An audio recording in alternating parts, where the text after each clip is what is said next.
Thank you for joining Cancer Support Community Atlanta for this program. Please visit our website, cscatlanta.org, for a complete list of live and recorded events.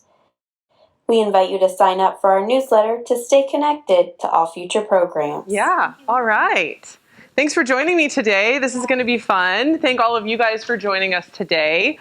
What we've got on the menu is an autumn panzanella salad and some breaded beans with romesco. So we're going to kind of go back and forth a little bit. I'm going to start with the breaded beans. And honestly, I had the idea to do this last month, and I thought, it is just too hot to turn on an oven. So we kicked it out a month because we're just now getting into cool enough to turn the oven back on season. So this breaded bean recipe, today I'm making it with butter beans and just a canned butter bean.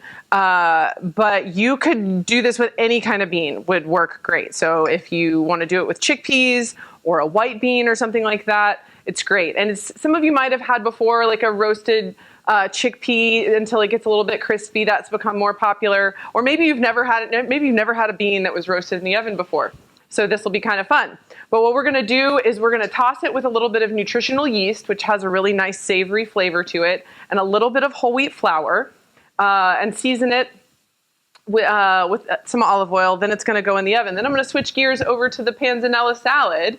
And if you guys were with me last month when we did stuff on toast, how to make a meal out of stuff on toast, we had some leftover bread. And this is that leftover bread. And I thought, how can we use that? So we chopped it up and threw it in the freezer. And then this morning we've revived it because the panzanella salad is not the best thing to do with really fresh bread. It is meant for leftover, kind of stale, kind of crunchy, kind of on its way out the door bread is actually what a panzanella salad was invented for. So in this case, a lot of times panzanellas have tomatoes and basil and lots of summery produce in them. But since we're moving into cool weather season, I thought we would make a variation with delicata squash. I'll talk about that in a little bit. Some pecans, Brussels sprouts, and golden raisins and onions. So that's where we're going. Let's go. All right, so we've got that oven preheated already, and often because there's a whole lot more of you than what you guys are typically doing at home, the volumes that I'm going to be cooking with today are larger than what you see. So we've got the recipes in front of you that are more tailored for a small, home-sized recipe. So I've already drained these beans and rinsed them, but I didn't dry them off. I want them to have a little bit of moisture on them. I'm going to transfer these over to this mixing bowl. And then we're just going to sprinkle on top our nutritional yeast. Has anyone used nutritional yeast before? A couple people? I have not. Oh, good. We should try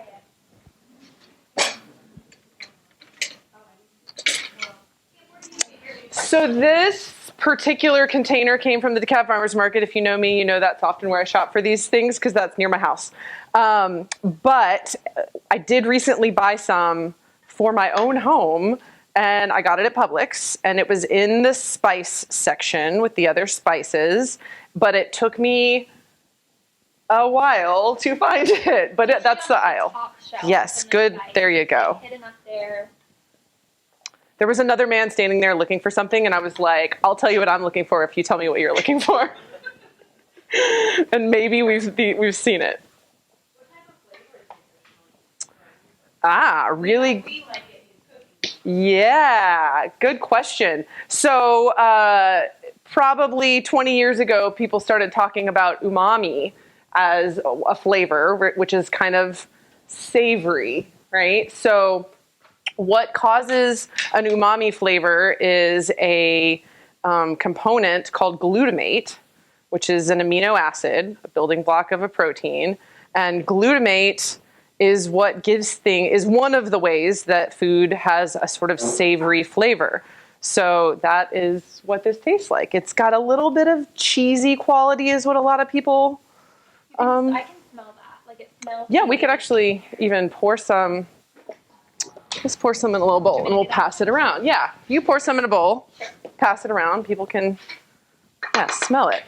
So I'm just trying to evenly coat these beans with the flour, and because we want them to just develop a little bit of crispiness on the outside. So I've seasoned them with my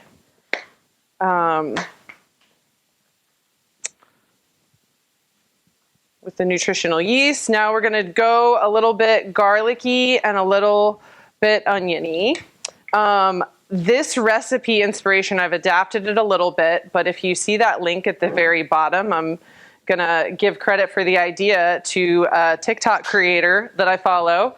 And she has lots of different variations of these. Sometimes she'll put smoked paprika, but you can kind of, beans are inherently, and I don't mean this pejoratively, but they're a little bland, right? So what's beautiful about that is that they really take well to whatever you add to them. They're a blank slate. They're an empty canvas ready for all the potential and possibilities.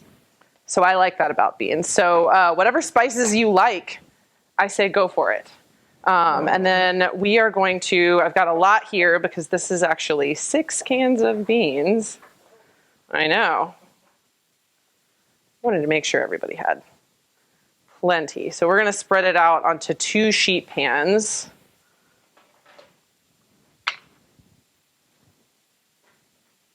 What are y'all thinking? Y'all smell like the cheesy smell?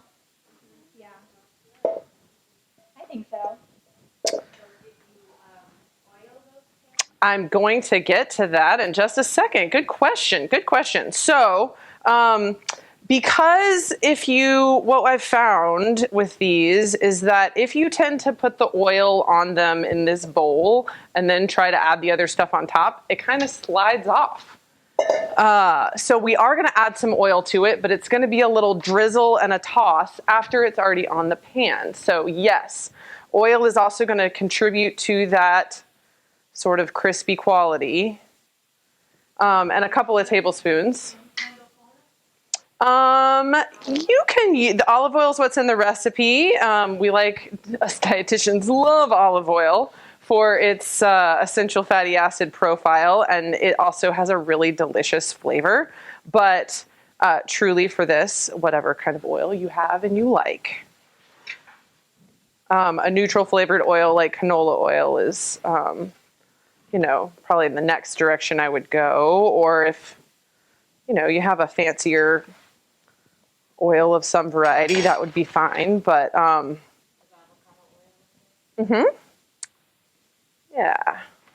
So I want these to try to be kind of spread out as much as I can. And with the volume that we're cooking with today, we've got a lot of food on a lot of sheet pans. So typically you'll hear me when I think about roasting things, I do want to make sure, probably the biggest thing I see with folks who are struggling with getting good results with roasting is that they overcrowd their pan. And I will say this pan is probably a little bit crowded for my personal taste, but we're going to make it work today. Because we've got a lot going on in the oven today. Now, if you have a pan that's a little crowded and that's just what you're working with, then I would say pop into that oven a little bit more often and give everything a toss, and that's going to help. All right, so there we go. Oh, one more thing. I'm going to give everything just a little sprinkle of salt. The other thing about this is because your beans are already cooked, you can also, taste them as you go, taste them before you even put them in the oven and decide if you want to tweak it at all. All right, so into the oven we go. Set a timer for 15 minutes. Okay, so. Counting down. Thank you. I know. I feel like it's not a human, but you want to get in the habit of still using those. I want to model for my children, still being polite to the the robots. Okay, so you can just eat these beans as a delicious snack, right? When they come out of the oven and they're nice and crispy, great to snack on. But what's a little bit fun as well is if you can kind of dip them in something, that's really tasty. So what I've made today is a romesco sauce. And I'm not going to demo this because literally the method here is to take all of the stuff and put it in the blender and turn it on, right? So that's all I did earlier. Now, romesco sauce is a Spanish sauce, and it's often served with potatoes and roasted vegetables, and I often like to make extra of it because it's delicious with roasted or grilled vegetables. I had some left over one time and a whole lot of cauliflower, and I just literally like stood. It was one of those like stand at the sink and just like dip the cauliflower into the food processor. So to make the romesco, you'll see lots and lots and lots of different recipes of this because it's kind of like, I don't know, any other sort of cultural food that everybody has their own variations and recipes. So some recipes will call for dried peppers that you soak. Some recipes will call for whole tomatoes. Because I wanted the recipe to be as simple as possible, I wanted to dump it all in the blender and go. That's the way I've adapted this recipe. So roasted bell peppers, which I just bought in the jar, tomato paste instead of fiddling with fresh tomatoes, 1 clove of garlic. It's raw, so a little goes a long way with that. Sherry vinegar, although red wine vinegar is also a great choice. Almonds or hazelnuts, didn't do anything to them. They happen to be slivered almonds, but you could use whole almonds. You could use blanched almonds. Use what you got. Those 2 nuts are traditional, but if you've got cashews, I'm not going to tell your Spanish grandmother that you use cashews. Like, use what you've got. Parsley adds a little green freshness. Smoked paprika is another one of those seasonings that actually has a lot of glutamates in it and adds some savory flavor. So this is a favorite spice of mine. I use that a lot, and it really gives this a distinctive flavor. I think the marriage of the sherry vinegar and the smoked paprika gets me real excited. All right, so that was the romesco. If similar to the nut pate we made last month or lots of other things, you could do this in a food processor or a blender. If it's feeling a little claggy, I think is the British baking term. If it's feeling a little sort of thick, right? A little bit of water to thin it out until it's sort of moving smoothly through your blender. All right, let's shift gears. I now made my plan and I can't remember. Is now my time that I was going to turn things over to you? No. We're going to keep it moving because I need to marinate these onions and then we're going to talk. Sounds great. Okay. So you're like, you made the plan. I don't remember. I didn't follow the plan. I didn't follow the plan. I'm like, I made a plan. It's design as you go project is what my mom would say. All right. So, those of you who were here last month got really excited about the marinated onions. So we're going to incorporate that again. Last month we did it with lemon juice. Today we're going to go with sherry vinegar. And so we want our onion to have a little time to hang out and mellow out a little bit in the vinegar. So when I'm cutting an onion, when I'm cutting any produce really, we want to take something that's round and rolly and hard to manage, and as soon as we can, make a flat surface, right? So we're going to make that flat surface. Ooh, this little guy fell out. We're going to make that flat surface. We're going to peel back the outside layers of the onion. If I had done a perfectly even job, I'd have a little bit of root on both sides, but this side doesn't happen to have any root. The other thing I think red onions are amazing. These are like pet peeves that only somebody that does cooking demos. Red onions don't peel that easily. And I'm like, trying to look effortless, like la la la, and it's not always effortless. All right, so for this purposes, if I was dicing an onion, I would go the other way. But because I just want, I want this onion to have some structure still, in my salad and not be all minced up, I'm going to give it one slice through and then go across because I kind of want half moons But I also don't, when I'm thinking about the other things in my panzanella, I want things to be kind of similar sizes. So I don't want you to have, you know, a bite of squash and then this like giant hunk of onion in your mouth. So this is the bowl we're going to build our salad in. What are the tips you have for not crying when you chop an onion? Good question. First, I like to know what you guys have tried and what's worked or doesn't work for you.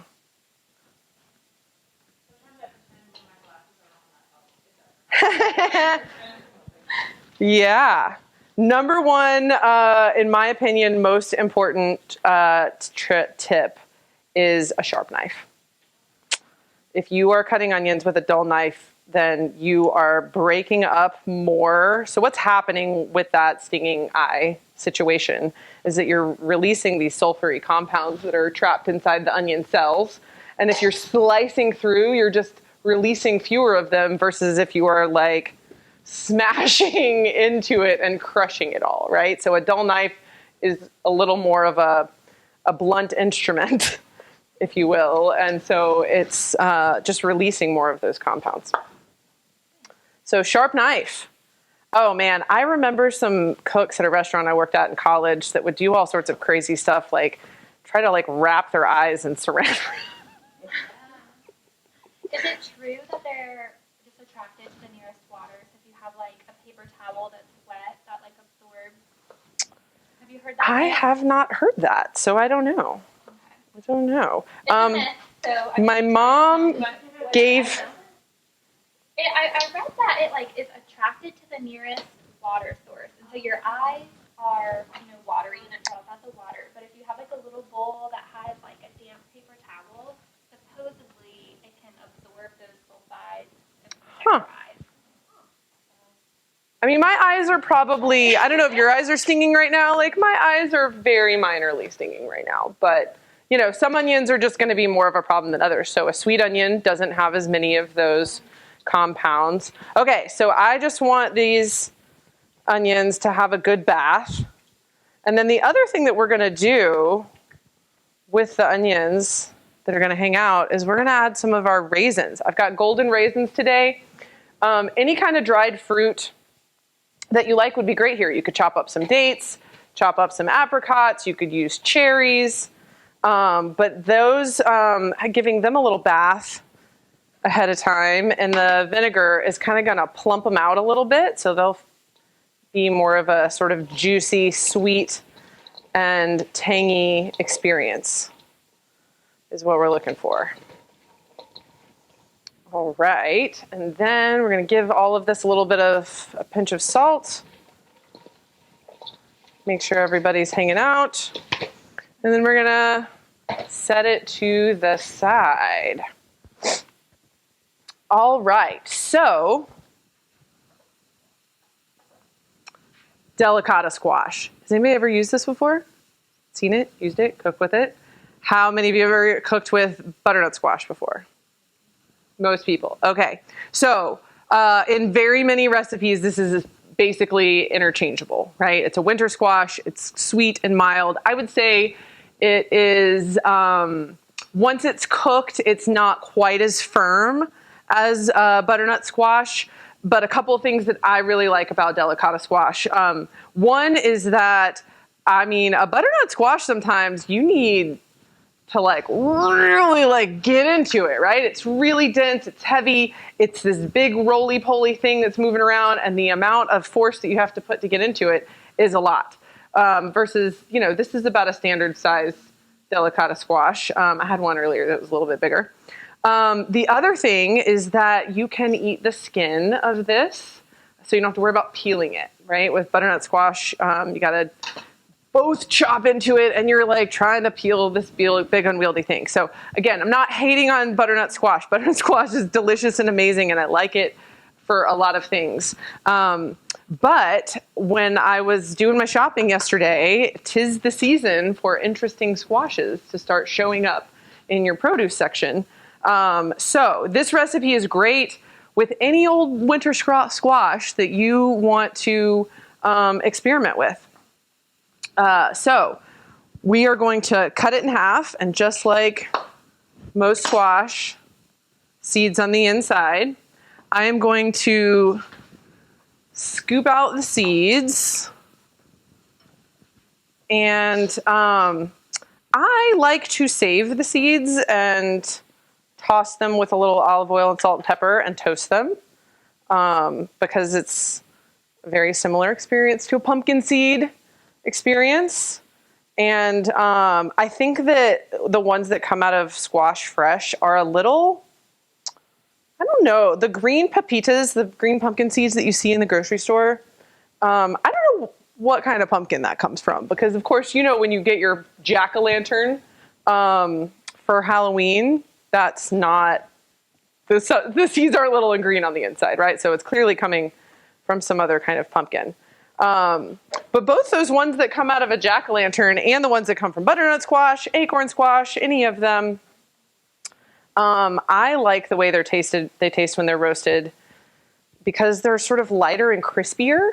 They're just not as dense, I guess. So I always save them. I'm not necessarily going to do anything with them today, but I'll probably roast them before I leave today. And then maybe we can have them as an appetizer next time. Perfect. All right. So from here, I've got a few little seeds hanging on.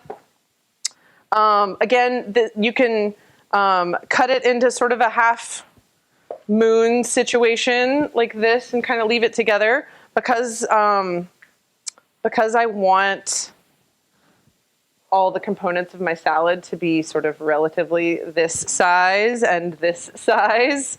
I'm going to give this a couple of chops across the way before I continue going.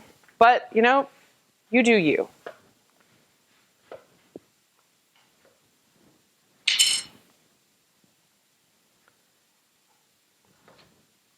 The good thing about this, as opposed to butternut squash, is you actually get a little extra fiber because you can eat the outside. So, we talk a lot about fiber here at the CSC. So Dietitians love fiber. Fiber is your friend. You just remember that. But this is great to get a little extra boost. And then same thing with those seeds. That's a perfect little topper for oatmeal, salads instead of your croutons. I've done like a little trail mix with popcorn and pumpkin seeds and things like that. So you can always sneak fiber in to places. But yeah, this is a perfect squash salad. Yeah. So this is the one I cut up earlier, so you wouldn't have to just watch me cutting up squash all day. We're gonna just toss everything on the pan. Season with some salt and pepper and olive oil and get it in the oven. The squash is a little more dense, so I'm going to get it in the oven before the Brussels sprouts. They're not going to take so long. Another option for this, if you're having Thanksgiving syndrome like I am today, which is trying to figure out how much to get in my oven at one time, another option for the Brussels sprouts that would be great here is you could blanch them, just like a quick rolling boil pot of water, and drop them in that boiling water for a minute or so. Ooh, that's a steamy hot oven that just jumped out at me. And then same thing. So with our Brussels sprouts. Earlier, I meant to leave one whole to show you, but you guys have probably seen a Brussels sprout before. It's got that little stemmy end on it. I usually hack that guy off and then cut them in half. You could leave them whole if you want. I love to cut Brussels sprouts in half because we've now created all of this surface area for delicious caramelization happening. So I try not to get too precious, but sometimes I am precious about how much caramelization can I achieve, and so I will sit and turn every single one upside down. You don't have to do that. That's just me. All right, so 15 minutes have gone by. We are going to take a look at these beans, and I have a feeling they're not done, but we're gonna give them a toss because they're crowded. Ooh, but yeah, see, when you're doing other stuff, it goes by quickly. We'll leave those in there. So I'm gonna give these a toss. Don't touch the hot pan, silly. Oh, so you can see we're already getting a little of that like crust sound happening. Oh, I had one jump overboard. Sorry for you, friend. Going in the trash. You don't get to live out your destiny. All right, so trying to get the ones from the middle to the outside, because on a roasting pan, things are going to cook from the outside. You can also see that some of these have split already. That is not a problem. That is more tasty crunch. We like that sort of like splitting happening with those beans. All right, so the other thing I'm going to do, sorry, it's in this one, is I'm going to rotate the pans to a different position. So the one that was on the left side, we're going to move to the right side, and vice versa, because you may be aware of this. Every oven has its own unique hot spots in it, right? None of them cook exactly evenly. All right, so got some crust and some splitting happening already. This is good. So again, depending on how your oven cooks, depending on how spread out your beans are, depending on how crunchy you really want to get them, this might take 20 minutes, might take 25 or 30 minutes in your oven. All right. Maybe. You want to know a secret? Never used an air fryer.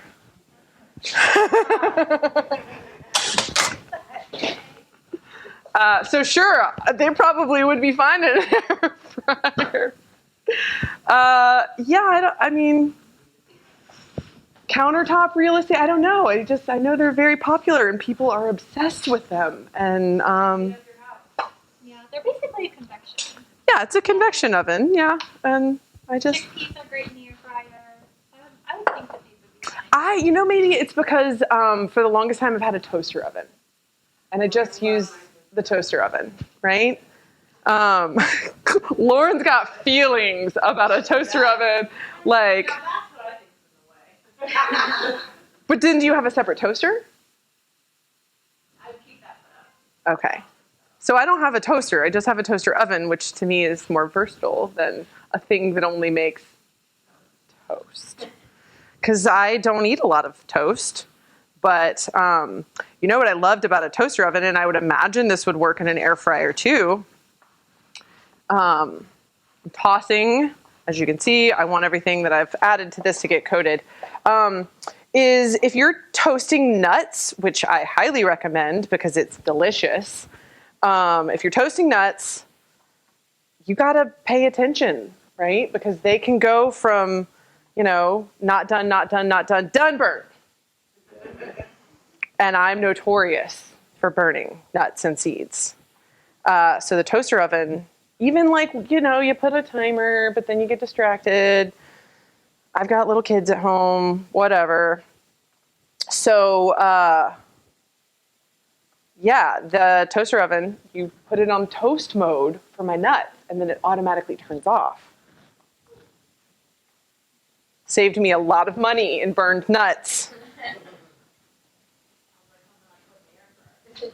Does the air fryer turn off automatically at a certain time? Okay. All right. I mean, again, I'm not opposed to it. Oh, okay, I'm going to tell you another secret. I think I had a bias against them because, are you guys familiar with the New York Times Review website Wirecutter? It started as like electronics, like this is the best phone to buy and this is the best, I don't know, electronic-y thing. That's not the stuff. But then they moved into more home goods. And they were kind of like, meh, on air fryers. And I was like, okay, I'm not going to run out and get an air fryer. Okay. So I'm going to pop over here and give these a little, just make sure everybody's getting access to that tasty vinegar down there. All right, let's talk about the croutons because we have a busy oven, make them in advance. So because I came up with this idea as I was cleaning up last month, I went ahead and took the bread back then. I chopped it into this size pieces and I put it in a Ziploc bag and chucked it in the freezer. So today, what I did to get them panzanella ready was I knew they already had a little bit of toast on them, so they weren't going to take a long time. Spread them out on a sheet pan, minced rosemary. I have a little bit left over right here. Came out of my yard. And garlic and some olive oil. That's all I did. Tossed it again on the sheet pan, threw it in the oven for probably took 10 minutes on a 400-degree oven. Again, depends on whether your bread's already got some toast on it. Like I didn't want to overdo them. But what you're looking for with these croutons is crispy on the outside, but maybe not as crispy as your like store-bought crouton. Like I want it to have a little give, a little chew on the inside. Because, yeah, whatever you got. You know what is sometimes, I don't know about your house, but people at my house don't eat the heels of bread, the end pieces of the loaves. So I'm always looking for things. I mean, I eat them as toast. But yeah, if you wanted to save the ends, if you had bread, again, that was like just going bad before you could eat it all, panzanella, that's the thing to do. Or croutons for any other salad. So panzanella is funny. My kids now, they've evolved enough to eat salad with green leaves. But before they were willing to do that, my son was always loved tomatoes. So I made a panzanella salad with tomatoes. And he was like, this is the kind of salad I want, right? It's bread and no leaves. It's a gateway salad. Let's just get you used to the idea. Okay, so let's take a peek and see what's going on in the oven, and then we'll get that dressing ready.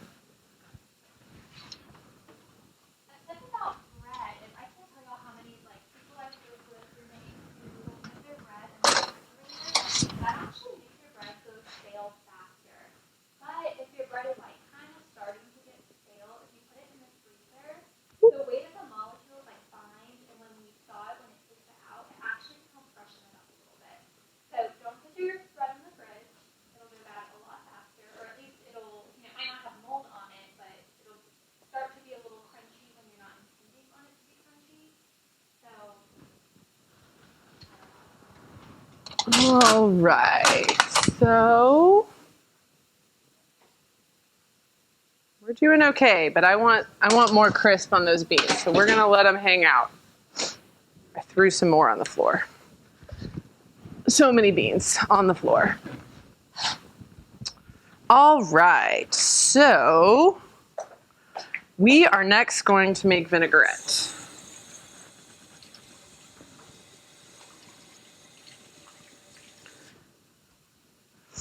So I had this idea that maybe I was going to be able to build the whole vinaigrette just right in here, but this is a lot of volume here, and I don't think I'm going to be able to get it all in there. So I'm going to borrow this vinegar and put it in a separate bowl, and then we'll marry them back together. I mean, I'm often trying to figure out how to use fewer bowls and save myself some dishes. All right, so because I was thinking autumn and I was thinking, vinaigrettes we've made with me and with Chef Mike before. And really at its essence, a vinaigrette is just making your acidic liquidy ingredient play nice with your oil. And usually there's a lot of different things you can put, right? So minced up garlic will make them play nice together, and emulsify, right? This is oil, this is water, they don't like each other, but mustard is our bond that's gonna bring them together today and make them into a delicious sauce. So, measuring spoon over here, there it is. So we're gonna do a little bit of mustard, a little bit of maple syrup for that delicious mapley fall flavor.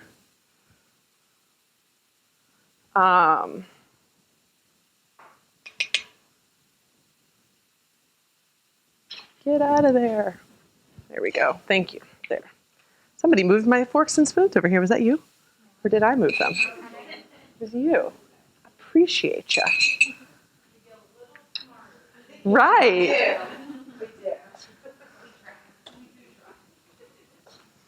So if someone was going to make this vinaigrette for a salad, could they batch it, keep it in the Yes, yes, yes. So you could make extra of this, and it's going to last in your fridge for a good week.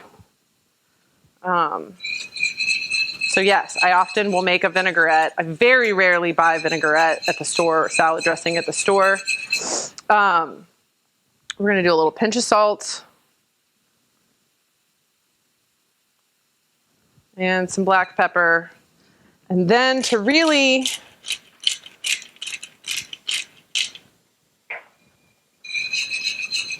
get that oil to blend in nicely, so we get the mustard, everything else sort of mixed in, and then I'm gonna slowly drizzle in the olive oil while I'm quickly stirring. Some nice kitchen ASMR going on.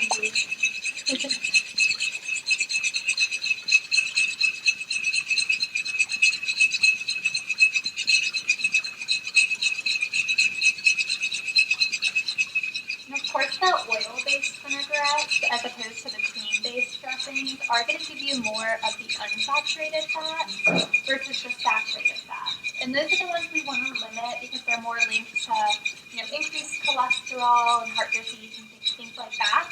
Whereas olive oil is actually found in regions of the world, or used most in regions of the world, like the Mediterranean region, where they have the lower rates of heart disease. So dietitians love olive oil. We love our unsaturated fatty acids. And yeah, it is a fat, so too much of it can, you can get a lot of calories, but it's definitely a good option as opposed to like your cream-based, blue cheese, ranch, those kinds of dressings. So I put amounts on the recipe, as I always do, as a starting point, but you saw that I didn't really measure anything. Because I've made vinaigrettes so many times, I generally know about how much goes together, but as I go, I'm always going to taste it. So you could make this measuring out, weighing out, making it all perfect, and you put it all together and you're like, it's not quite right. Like, taste it and adapt it, because you're going to get this together and you're going to go, oh, it needs be a little sweeter. It needs to be a little tangier. If it needs to be sweeter, if it needs to be saltier, if it needs to be tangier, either one of these is going to work. And I also recommend, before going for the salt, think a little bit about whether you can manipulate one of these other things first. Often increasing the acid does the trick to something that tastes a little bit flat. So rather than adding salt first, I'll also often add a little lemon juice or a little bit vinegar or something like that, an acidic ingredient, and that sort of brightened things up. And then you find that you don't need the salt. All right, so it's good. It's good where it's at. Are we surprised? I am thinking, no, I think volume's going to be fine too. Okay, cool.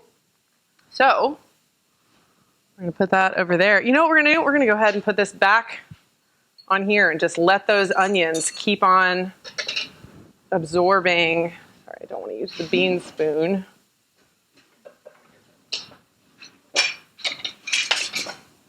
There we go.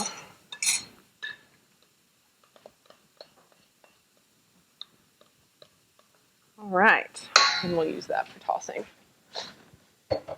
All right, let's see how these beans are doing. What kind of progress are you making? Beans, because my Brussels sprouts really need, oh, do you hear? Do you hear? Right, they're moving around independently. They're not stuck.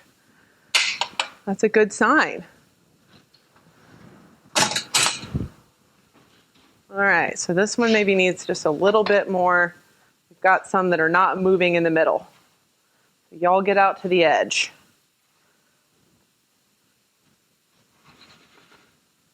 But yeah, that one that just jumped out right there, it's a crispy one. Okay, so let's see if we can get everybody in here. So the Brussels sprouts have a little bit of... Aha! I didn't think I could get 4 in there. I'm going to crank up the oven a little bit because I've opened it several times.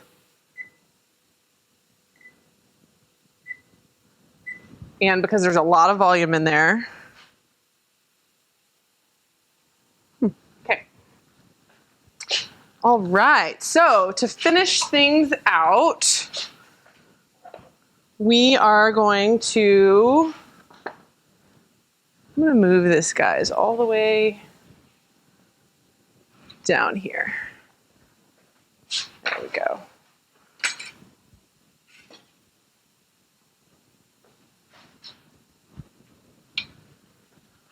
All right, so as I mentioned earlier, nuts in most of my recipes are really versatile. I am from Georgia, so I am biased towards pecans. My personal belief is that they are the best. They are the best nut. I think that they are the tastiest. I like their texture. I use pecans probably more than any other nut, but both from a culinary perspective, when I'm wearing my chef hat and when I'm wearing my dietitian hat, all the nuts are beautiful. I love them all. I often get asked, like a patient will see me and say, what nut should I avoid? And I'm always like, none of them. Whichever one you want. And I think sometimes people think that peanuts are bad for you, that maybe they have too much saturated fat. I personally think that's partially because of what we use peanuts in, like peanut M&Ms and like certain products we make. I feel like it's why we have that conception that peanuts are not great for us. But all of them, like Kip was saying, have their own nutritional profile. They're all going to give you that fiber. You're going to hear me say that a million times today. They actually have some healthy fats and then a little protein. So you're getting full package, so beautiful nuts.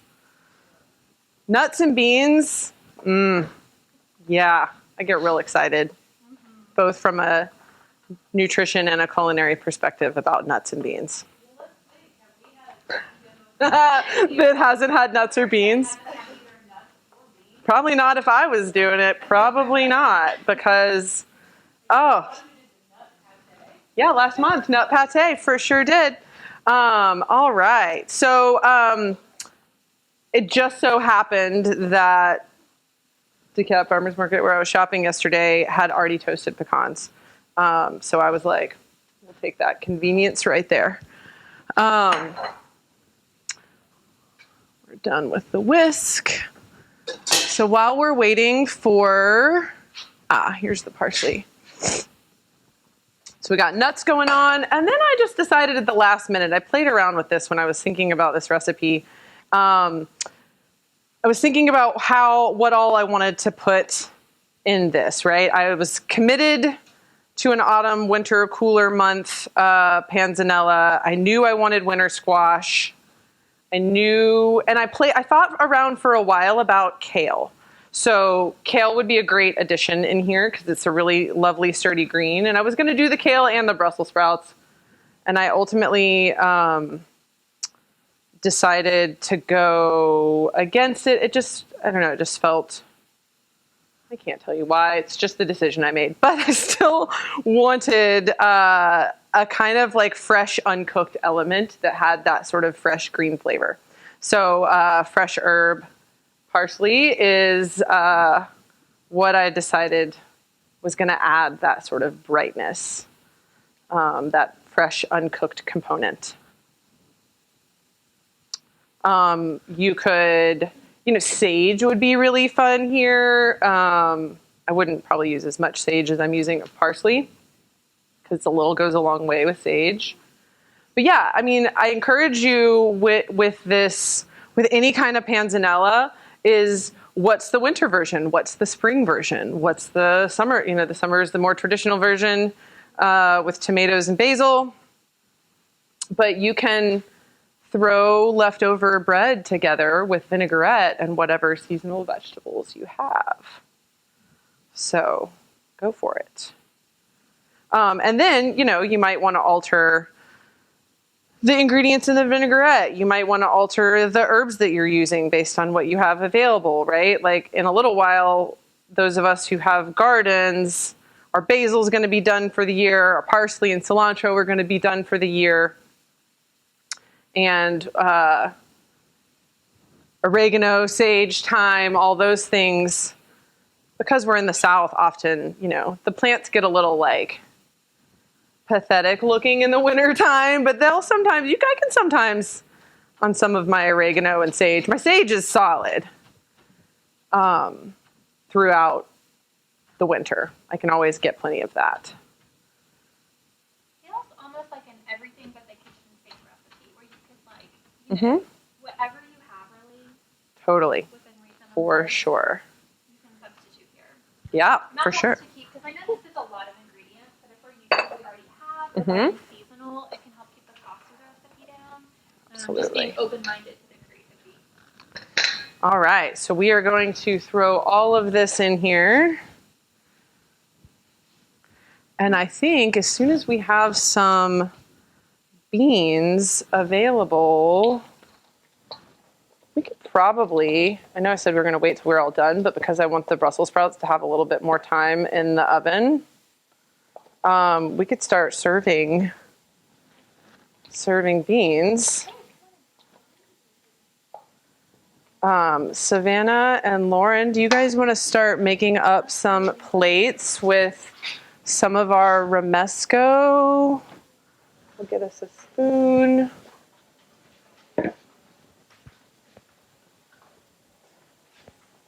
There's even extra on there if we don't want to waste.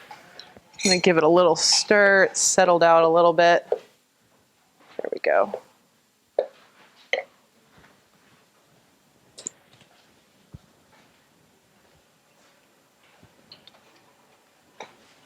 All right, and then we'll take a peek in the oven and see what's happening in there. All right, scoop of beans And a dollop of romesco.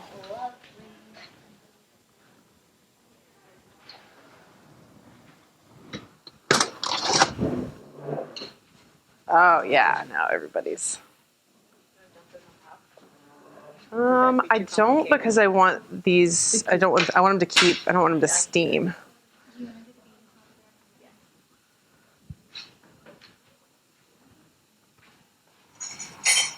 What have you guys been cooking lately?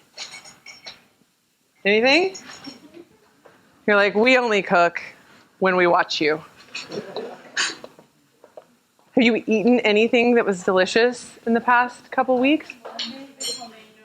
You made the tomato jam? Nice. What was that? Yeah. I get it. I get it.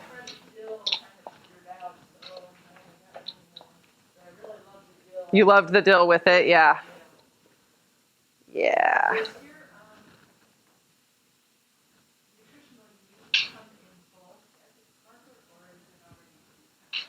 At DeKalb Farmers Market, they buy things in bulk and package them up like this. Usually the container at every other grocery store is about half this size or less.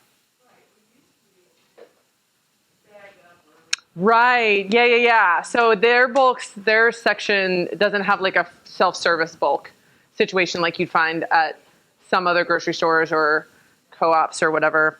Yeah, that's. It's going to be flaky like this, yes. Yep. Anyone who's a plant-based eater, like avoids meat products altogether, nutritional yeast is actually one of the only non-animal sources of vitamin B12.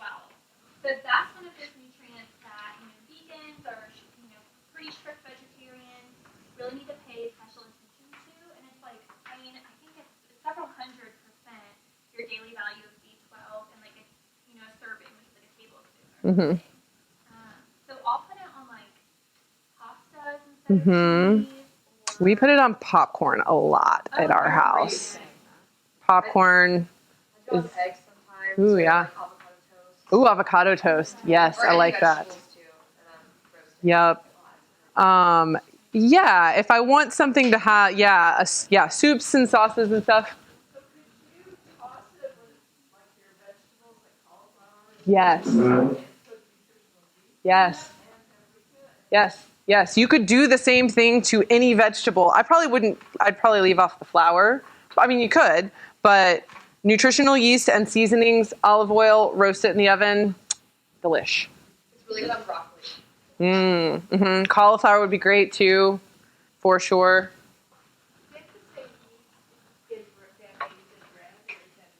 That is a different kind of yeast. I am pretty sure, although I feel like I need a fact checker, that this is a byproduct of beer brewing.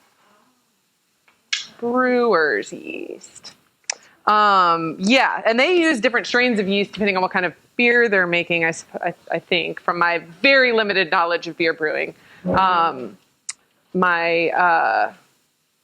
husband used to brew beer at home a little bit. So.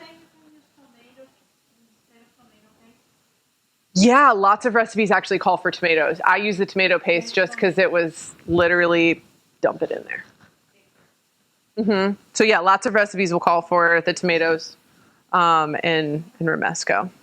All right, let's see what's going on with our vegetables and what we're looking for. All right, so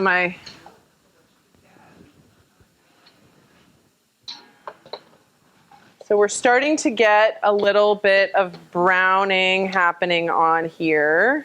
And really all we need for the purposes of this salad is for it to be tender. So I'm going to take a fork.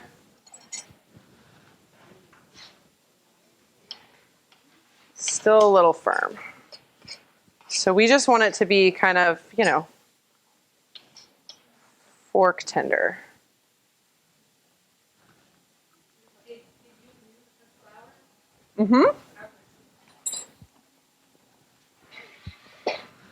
Not quite there.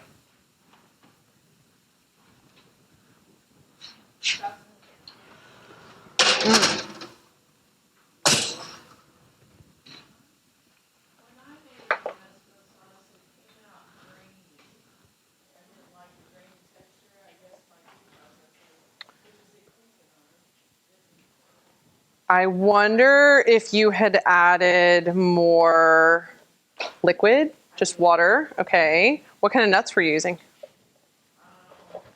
Almonds. Okay. If you soaked them for sure, they would be smoother. I'm wondering what happened with the temperature of the oven. It's now reading 345 when it had been up at 400 and something. I wonder if it got, I know. Well, I had started at 425 when I got here, well before you guys did. I know. I'm wondering. I did. Because this is not what I was expecting from a. I mean, it's still going up, but I mean, it's still back in preheating. But we're almost there. We're almost there. I mean, honestly, I could even, at this point, change pans and pop it in the microwave. Well, it's all about being done. Yeah. That might be what we do, because I don't know what's going on with our oven. So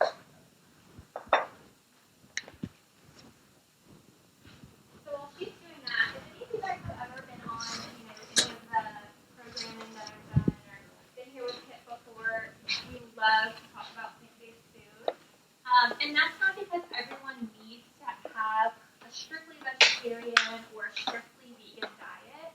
Actually, research shows that as long as people are getting enough plant foods, there's really no difference in cancer risk between like a vegetarian and a vegan versus someone who maybe also incorporates animal products into their, their meals. But we love to do these plant-based foods because most of us in the States, our diet is heavily. Thank you, Chef Mike, for joining us. Awesome. Thank you, guys. Don't take your time to eat and snack, but thank you for coming today. We appreciate it. That's the typical standard. So we love helping, just become a little bit more creative with our plant foods, sneaking them in wherever you can. And,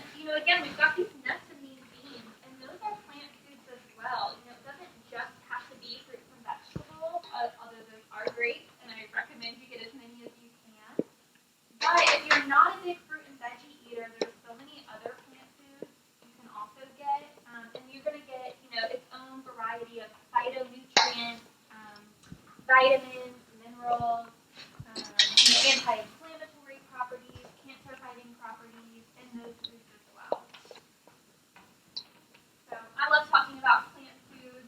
Does anyone who is maybe who does eat meat, does anyone do a meatless Monday or ever cook intentionally plant-based meals?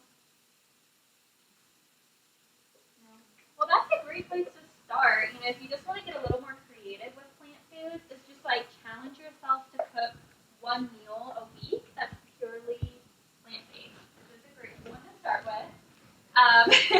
I also like cookbooks that are, vegetarian and plant focused, because even if you're mixing it with another, protein, a non-plant-based protein, it's just lots of creative ideas. There's also the Mark Bittman. He's a recipe developer, food writer, I think for New York Times.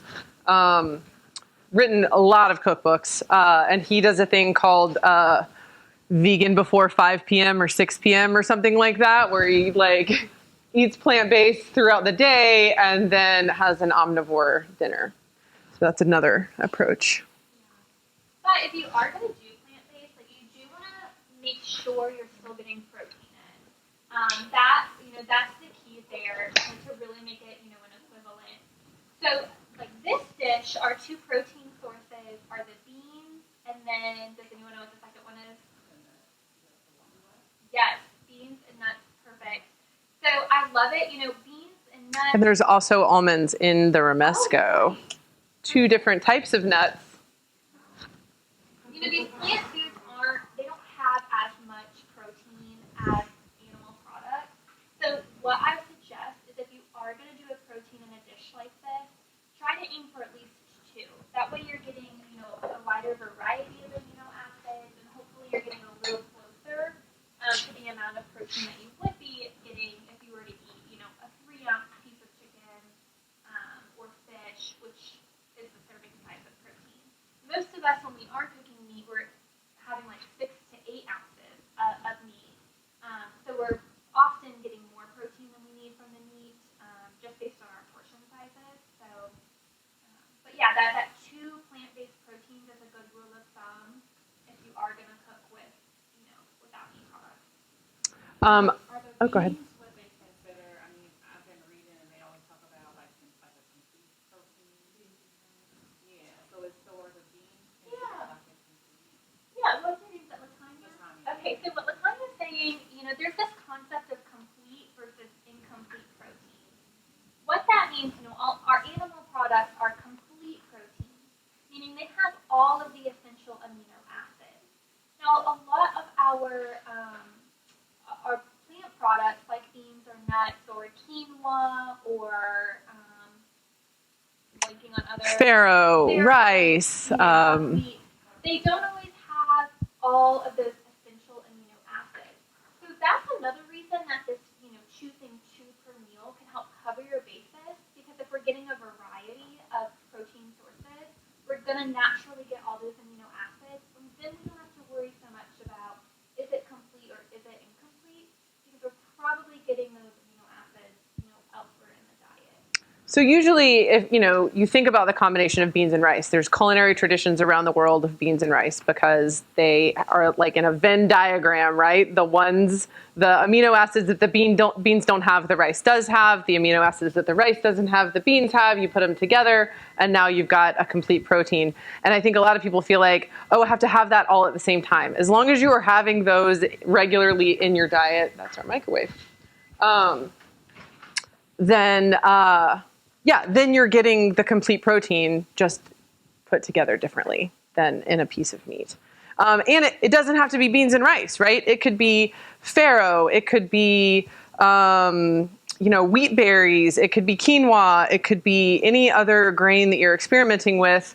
And of course, beans, it could be lentils, it could be chickpeas, it could be a snacky sort of bean situation that you had. So yeah, if you're eating a variety of plant sources, then you're gonna you're going to get it covered. I just thought that quinoa, I heard that quinoa is the only grain that has all the meals.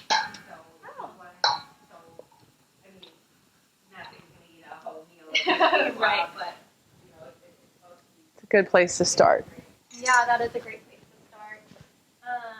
In general, a good rule of thumb is to try to make like half of your grains whole grain, meaning, it's not been heavily processed. They're not going in and taking out the bran and all the fiber and nutrients. Like our white bread products made with white flour, it's been probably fine. There's a lot of nutritional value. The grains like quinoa are excellent to kind of incorporate so that you're getting a lot of the initial nutrients that were originally in the plant. All right, so now we got a little bit of browning. We got some charred leaves on this. This is a good situation. Happy with this. Tender, but not, they haven't turned into that sort of mushy army green.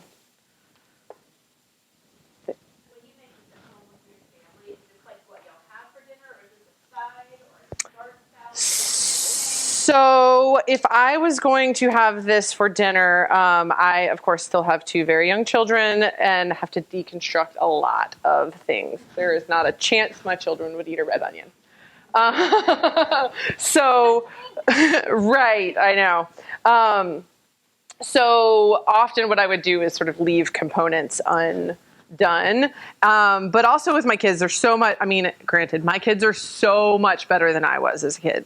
I like to tell people I used to pick the lettuce off a Taco Bell taco. Like that's the level of picky that I was like, no, I won't have it. So my kids are, typical in that they're particular, right? I would probably chuck a can of chickpeas in this, and now it's done, right? You don't necessarily have to, but because it's got the nuts in there too, but that's probably how I would make this a little bit more filling. Okay, so we've got all of our components. Now we're really just going to throw them all together into a party. Grab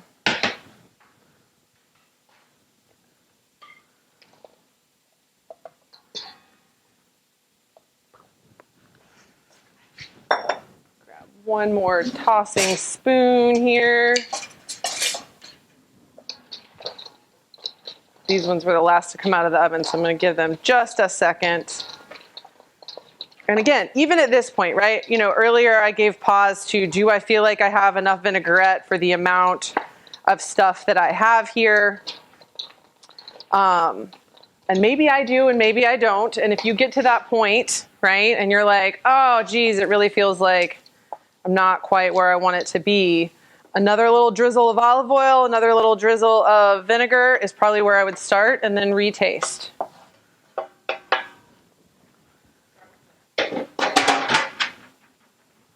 Right, so now we have this beautiful, warm, colorful salad with no leaves. Leave it to the Italians to invent a carbohydrate salad. I feel like if I make this for Thanksgiving, I'm definitely going to win this year. Yes, this would be. So that's another thing, right? It is a little bit. So yeah, I'm just trying to make sure everything's gotten coated, and then.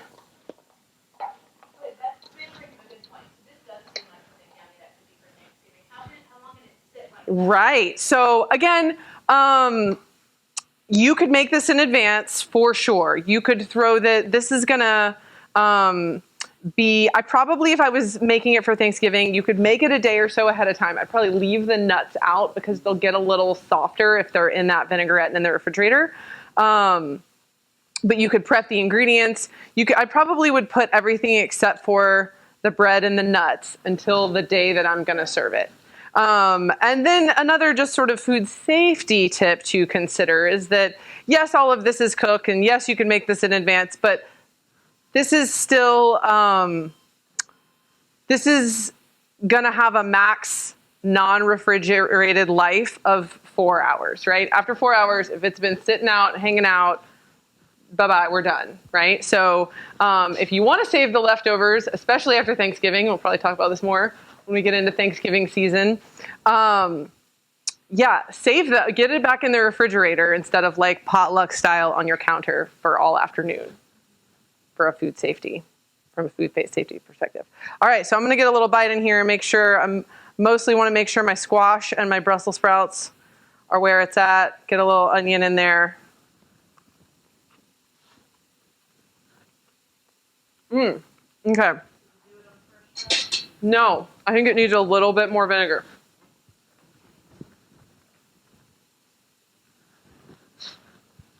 But we're in the neighborhood, for sure. So a little bit more vinegar, a little more pop of vinegar. This is sherry vinegar. Red wine vinegar would be great here as well. Apple cider vinegar, yes. Use what you have, use what you like. All right, so let's put together one little plate of this for showcase.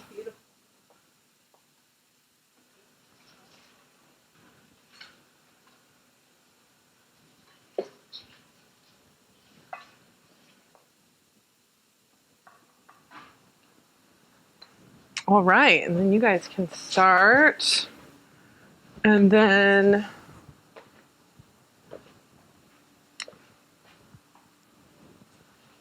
throw a few little beans on the plate. Thank you guys for hanging with me with my adaptation of the oven being weird. It's, almost at 500 degrees now, which is where I wanted it to be 20 minutes ago.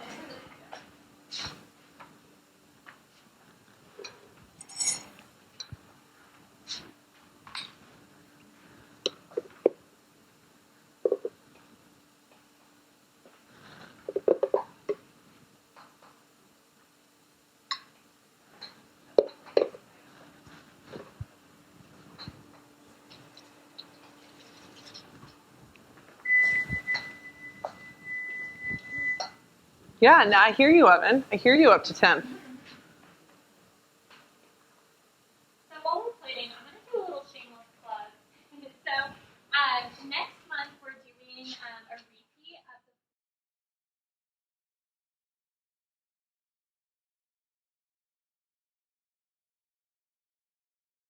Thank you for joining Cancer Support Community Atlanta for this program. If you're interested in other live or recorded programs, please visit the online program tab of our website, cscatlanta.org, or follow us on Facebook. We'll be sharing additional information on upcoming programs.